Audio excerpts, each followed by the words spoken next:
Bueno, buenos días. Gracias por la presentación, Mónica. Gracias a todos por la presencia, tanto in situ como virtual. Y bueno, la idea de esta presentación es, primero, teniendo como base algunos antecedentes que ya han dejado en claro los antecesores, es presentar algunos resultados de lo que tiene que ver con el trabajo que se ha hecho en el módulo intensivo de producción ovina en la unidad experimental de Palo a Pique, Niña 33. Este módulo nace allá por el 2012, teniendo en cuenta algunas de las premisas que, como decía, ya han dejado en claro desde el punto de vista del inicio de los proyectos, los antecedentes que presentó tanto Georgette como Gabriel. Y bueno, desde esa información nace el dato de que la cruza de Finnish Landrace por Frisona milchaf era un biotipo nuevo que estaba muy destacada por su alta prolificidad, llegando a tener en algunos casos más de 2 fetos por oveja ecografiada. Entonces, a partir de esas premisas, el planteo era tratar de identificar qué pasaba si podíamos tratar de incrementar la producción de carne ovina mejorando índices productivos, reproductivos, incorporando estas características en las majadas, características que tienen que ver con precocidad, prolificidad y habilidad materna de estos biotipos. Independientemente de eso, se iba a tratar de hacer un abordaje integral de tecnologías validadas, que ya lo estuvo hablando Marcos hace un rato, es decir, desde las instituciones se cuenta con un paquete tecnológico validado, es decir, existen herramientas validadas y bueno, la idea era probar esas tecnologías, validarlas y poder enfocarlas desde el punto de vista del sistema y además hacer una transferencia de tecnología hacia los productores. Entonces, a partir de eso es que el objetivo de este módulo ovino era dar las condiciones necesarias desde el punto de vista de nutrición, sanidad y manejo de la majada para que ese nuevo biotipo de Frisona milchaf por Finnish Landrace pudiera expresar su potencial genético. Además, se trataba de establecer un módulo de producción de ciclo completo, crear un banco ovino generador de vientres, que esto es otra parte, es una parte asociada a la difusión de la genética y de este paquete tecnológico disponible a través de los fondos rotatorios en la zona este del país. El módulo, como les contaba, está ubicado en la unidad experimental Palo a Pique, el departamento de 33, zona este del país. Principalmente son suelos de lomadas, pertenecientes a la unidad de alférez 10,17 y un índice CONIAT en promedio de 131. En un principio, el módulo ovino constaba de 19 hectáreas en el 2012, a las que en el año 2018 se le incorporaron 2 hectáreas más, es decir, que pasó a tener 21 hectáreas y 11 potreros. En la imagen lo que se ve es el área delimitada, acá, por el módulo ovino en Palo a Pique. La base forrajera de este módulo y como pilar de este tipo de sistemas, asociada tanto al manejo y a la sanidad, estaba formada por un 88% de base de área mejorada, con componentes de praderas permanentes de 33% y 55% de verdeos anuales. Además, contábamos con un área de campo natural que rondaba en torno al 12% del área total. La suplementación en este sistema se daba en casos puntuales. Cuando me refiero a casos puntuales, es una suplementación preparto en algunos inviernos, determinados inviernos más duros, pero por lo general la alimentación de la majada era netamente a base de pasturas.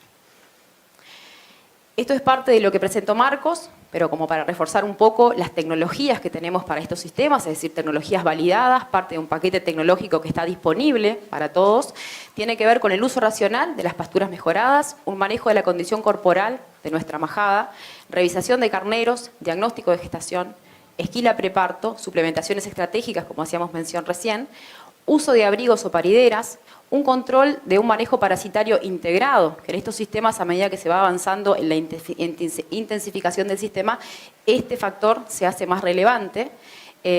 También tenemos el uso de evaluaciones genéticas, los cruzamientos y también de mucha relevancia los animales de guarda en este tipo de sistemas. Entonces, en función de este paquete tecnológico es que el manejo de la majada en la unidad experimental Palo a Pique refería a una encarnerada de 45 días, generalmente desde fines del mes de marzo, donde se encarneraban todas las ovejas adultas, todas las borregas de 2 dientes revisadas y que estuvieran aptas para ello, y se encarneraban corderas que pesaran más de 38 kilos al momento. El diagnóstico de gestación se hacía por medio de ecografía abdominal, Luego, entre los 45 y los 50 días de retirados los carneros, por un tema de poder detectar fácilmente la multiplicidad, es decir, esas gestaciones múltiples que iban más allá de mellizos, trillizos y cuatrillizos en algunas veces. Y el manejo diferencial que hacíamos en este caso era netamente de acuerdo a la edad de los fetos ecografiados para poder llevarlos luego a parideras. Es decir, no había manejo diferencial nutricional en la majada porque la base alimenticia, la base nutricional no restringía en ningún momento. Con respecto a la esquila preparto, se hacía esquila preparto, se ponían capas y en algunos casos aprovechábamos esos momentos para iniciar la suplementación, es decir, a tratar de que las ovejas aprendieran a comer para el momento en que iban a pasar a parideras. En una primera etapa, las pariciones eran controladas un 100%, es decir, todas las ovejas parían a galpón, todas las corderas parían a galpón, independientemente del tipo de gestación que tuvieran. En esos momentos lo que hacíamos, por lo general en este sistema, la mano de obra, recalcándolo una vez más, es muy importante. Contábamos con estudiantes, tanto de la Escuela de la Agraria de Carolina, como de la universidad, facultad. Entonces, tratábamos de hacer un relevamiento, un registro de mucha información que nos ha permitido una base de datos que tenemos disponible en este momento, que es muy importante. Entonces acá, todas las ovejas, la totalidad de la majada paría dentro del galpón. Después de 1 o 2 días, dependiendo de la cantidad de corderos de esa familia, por decirlo de alguna manera, empezaban a salir fuera de la paridera, una vez que habíamos establecido, que habíamos detectado que había un buen vínculo entre la madre y los hijos, empezaban a salir a praderas o a pasturas determinadas para ese momento y empezábamos a tratar de que interaccionaran esas diferentes familias. Es decir, de que esos corderos que estaban con su madre pudieran conocer que había otras ovejas y otros corderos, además de los que tenía, de los que veía normalmente. A partir de ahí eran llevados a potreros posparición, donde por lo general había un verdeo o una pastura reservada para ese momento y contábamos con, como se ve en la flecha, un tejido para control de predadores. A partir del año 2018 ingresan 2 perras de guarda, ¿sí? De la raza Maremma, y bueno, a partir de ahí ya no tuvimos que llevar exclusivamente los corderos post-parición o post-galpón a esos potreros reservados, cercados con el tejido, sino que bueno, le dimos la responsabilidad del control de la majada a Runa y a Yuki, que son esas 2 perras, y a partir de ahí no volvimos a tener problemas de predadores. Lo que hacíamos es que las ovejas de gestación única y múltiple parían a campo, loteadas por edad de gestación, y traíamos y a galpón, con el mismo manejo que describimos anteriormente, las corderas y las ovejas que tenían gestaciones de 3 o más corderos.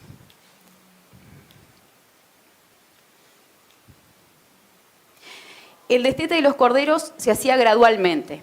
Primero que nada, destetábamos aquellos corderos enteros, es decir, aquellos corderos que habían sido seleccionados para reproductores, porque teniendo en cuenta la precocidad de la raza, podíamos llegar a tener alguna interferencia, es decir, que estos corderos estuvieran aptos para poder preñar ovejas y, bueno, evitar alguna preñez no deseada en esos momentos.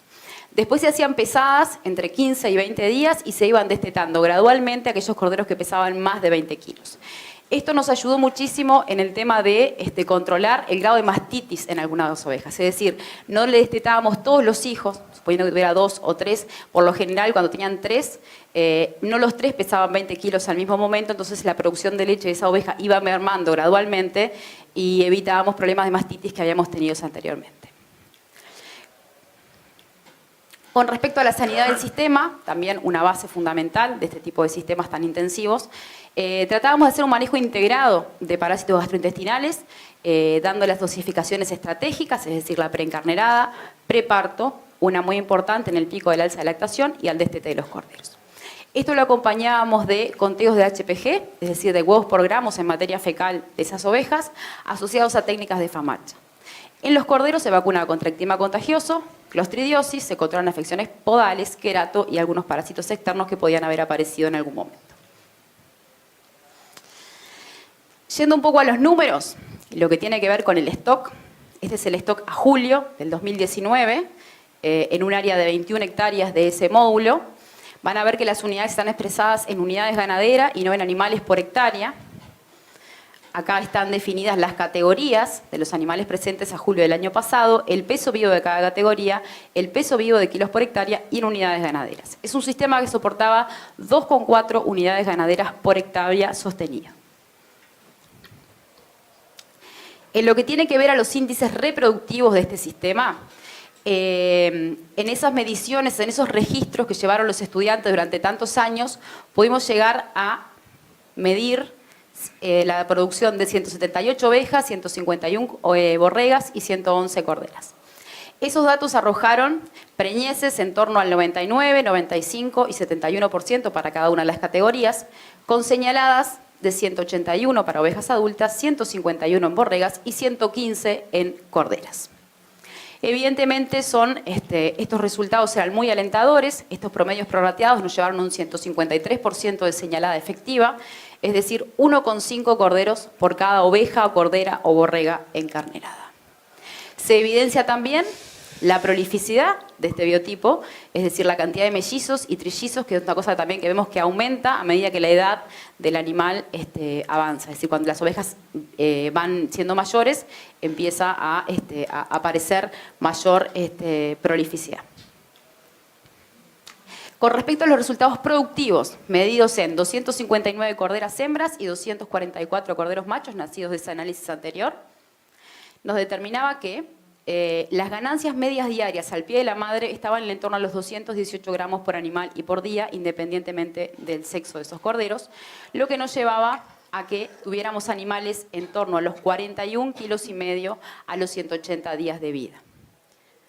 Esto nos permitía tener en el primer otoño animales muy pesados, es decir, un 60 o 70% de hembras con peso vivo de encarnerada y machos reproductivamente activos.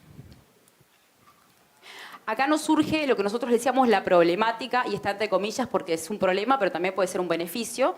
En este sistema intensivo, donde vimos anteriormente que podíamos encarnerar el 70 o entre el 60 y el 70% de las corderas en su primer otoño de vida, nos planteamos ver qué pasaba con ese 30 o 40% que no llegaba a pesos de encarnerada el 1 abril.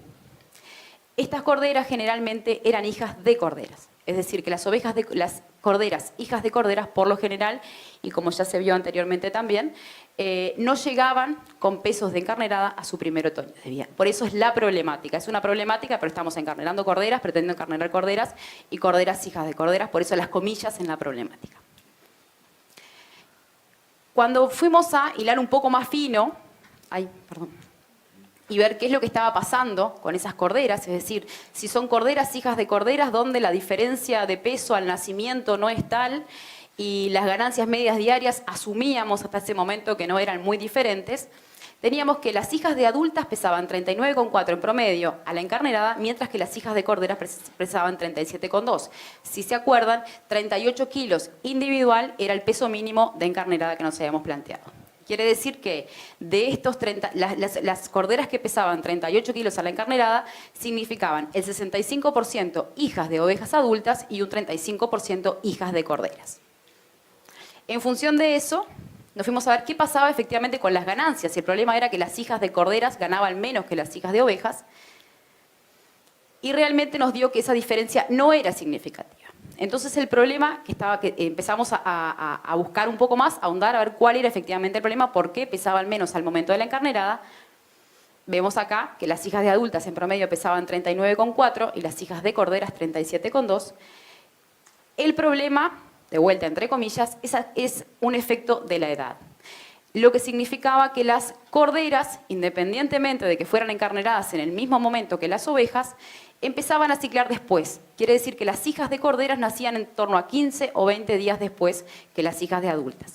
A mismas ganancias, menos días entre el nacimiento y la encarnerada significaba menos peso vivo a ese momento. Entonces, a partir de ahí, en un sistema intensivo con un muy buen porcentaje de destete, donde se encarneran corderas, sabemos que la reposición perfectamente, ese 20% de reposición que analizamos generalmente, lo podíamos cubrir perfectamente con hijos de adultas o de borregas. Teníamos dos alternativas. Una era, si queríamos tener las corderas todas juntas en el mismo momento, la siguiente generación de corderas prontas para encarnerar los primeros días de abril, Una era adelantar la encarnerada de corderas y que pudieran nacer justo en el mismo momento que las hijas de adultas. Y otra opción que planteamos y que por esta vía fuimos en esta instancia era qué pasaba si cruzábamos esas corderas con un carnero de una raza carnicera, pensando en hacer un cruzamiento terminal y que todos los corderos, tanto hembras o machos, salieran del sistema. Es decir, nos evitábamos tener la categoría corderas, hijas de corderas en el sistema. Tratando de, bueno, haciendo énfasis un poco en lo que decía Gabriel, mejorar el crecimiento, la conformación y la calidad carnicera de esa nueva cruza, aprovechando tanto las diferencias raciales entre una cruza maternal y una cruza netamente carnicera y algún también factor como heterosis individual. A mayor señalada en este tipo de sistemas, mayor beneficio, obviamente. Con algunas experiencias varias, antecedentes que teníamos, tanto a nivel nacional como internacional, la premisa era esa, que era tan grande la diferencia racial entre una cruza carnicera y una cruza maternal que perfectamente podría potenciar el crecimiento de esos corderos cruza y que, aunque nacieran 15 o 20 días después, podían llegar a igual peso o mayor que los hijos de adultas en el mismo tiempo. Elegimos en este caso, y por medio de un convenio con la Sociedad de Criadores de Suffolk, un carnero caramora, lo que nos permitía identificar claramente cuáles eran los hijos de las corderas de los hijos de las adultas. Esto nos llevó a que en el año 2018 pudiéramos encarnerar 166 adultas, 149 corderas, con porcentajes de señalada potencial muy parecidos a los que ya veníamos manejando, 196 en adultas y 100 en corderas. Y en el análisis o en los registros de estos nacimientos, el peso al nacimiento de los hijos de corderas fue un poco más bajo, relativamente más bajo que el peso al nacimiento de los hijos de adultas, pero las ganancias de los hijos de corderas, sea heterosis, sea diferencia racial, estaban por encima de las ganancias medias diarias de los hijos de adultas, lo que nos permitió que al destete llegaran con pesos muy similares, independientemente de que fueran 15 o 20 días menores que los hijos de las adultas. Bueno, un poco lo que hablábamos recién, no sabemos si es diferencia racial o es heterosis.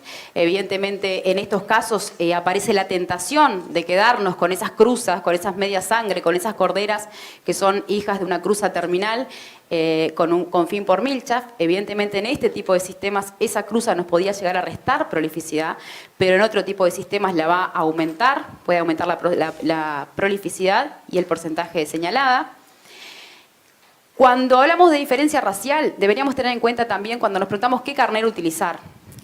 Hoy contamos con evaluaciones genéticas y evidentemente si optamos por ese camino deberíamos optar por utilizar el mejor carnero de raza carnicera, ya sea la raza que hayamos decidido, y para eso existen herramientas, tenemos los elementos como para poder determinarlo. Me voy a apurar un poquito porque se me está yendo el tiempo.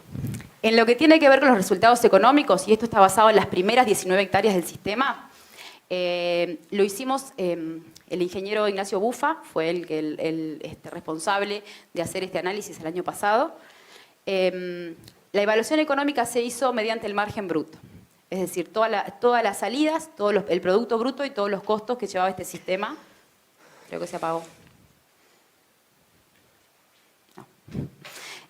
Todos los costos y todas las entradas que tenía este sistema, llámese todo lo que tiene que ver con sanidad, con implementación de pasturas, ecografía, así como todo lo que tiene que ver con el producto bruto carne y el producto bruto lana. Esto está expresado en dólares por hectárea, lo que nos lleva a que, si observamos en el correr de los ejercicios, esto fue aumentando, asociado probablemente a la intensificación del sistema y a que los costos de pasturas empiezan a reducirse de la mano de una perennización de las pasturas del sistema, llegando a un margen bruto para el ejercicio 2016-2017 de $478 por hectárea. Cabe hacer la aclaración de que en este sistema, en esta primera evaluación, no está tenida en cuenta la mano de obra, ¿sí?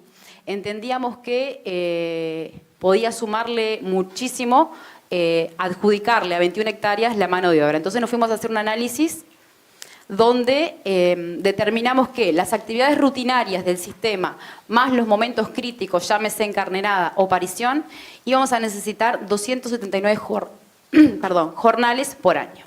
Llevado a los valores de mano de obra especializada, nos daba que a una escala comercial podíamos estar en torno a los $70 por hectárea. Lo que quiere decir que el margen bruto, si le restábamos el costo de la mano de obra, estaba en torno a los $408 por hectárea. Y esto evidentemente es un resultado que puede llegar a ser escalable hasta 100, 150 hectáreas sin perder productividad en el sistema. Además de eso, se hizo un análisis de sensibilidad, es decir, cómo pueden afectar los precios tanto de la lana o de la carne en este sistema. Fuimos al peor escenario, donde el precio de la carne podía reducirse un 20% y el precio de la lana podía reducirse un 33%. Bueno, el peor escenario en ese momento. Capaz que no nos imaginábamos peores escenarios en ese momento. Lo que quiere decir que, inclusive en ese peor escenario planteado, donde tenemos un 20% menos del precio de valor de la carne y un 33% menos en el precio del valor de la lana, la rentabilidad del sistema rondaba los $360 por hectárea. Evidentemente, la productividad del sistema es la fortaleza del mismo. Para ir cerrando y haciendo algunas consideraciones, evidentemente las pasturas son la base de este esquema. Buena disponibilidad y calidad de forraje a lo largo del año asociado a este tipo de biotipos y con el uso de tecnologías y herramientas validadas de este paquete tecnológico del que hablamos normalmente, podemos obtener resultados como muy altos porcentajes de señalada, es decir, un 153%, partos múltiples aún en corderas, buenos pesos al nacimiento independientemente del tipo de parto o de la edad de la madre, como ya lo vimos.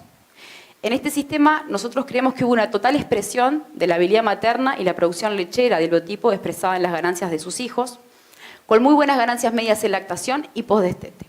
Llegamos con animales con buenos pesos de encarnerada, reproductivamente activos al primer otoño de vida. En este sistema, en la región este del país, resulta exitosa la inclusión de un biotipo con estas características. Finalmente, reforzando los conceptos, utilización de pasturas como base del sistema. ¿Tá? Decimos siempre que la pastura es la manera más fácil y más barata, en realidad, de poder cosechar y de poder transformar en ganancias animales. Tenemos que tener saldados aspectos como nutrición, manejo y sanidad para después introducir la genética. ¿Sí? Este es un sistema eficiente y muy rentable en estas condiciones, pero evidentemente, y como ya lo han dicho varios de los antecesores, de los que hablaron anteriormente, este sistema, como cada cosa que asumimos en la vida, necesita compromiso, dedicación y responsabilidad, convencimiento del que lo está haciendo, si no, no tiene sentido. Como dijo una frase, voy a usar para terminar, potenciar no es aumentar las ovejas de la majada, me parece que eso viene muy al caso de lo que estamos tratando el día de hoy, sino mejorar la eficiencia de lo que ya tenemos. Gracias.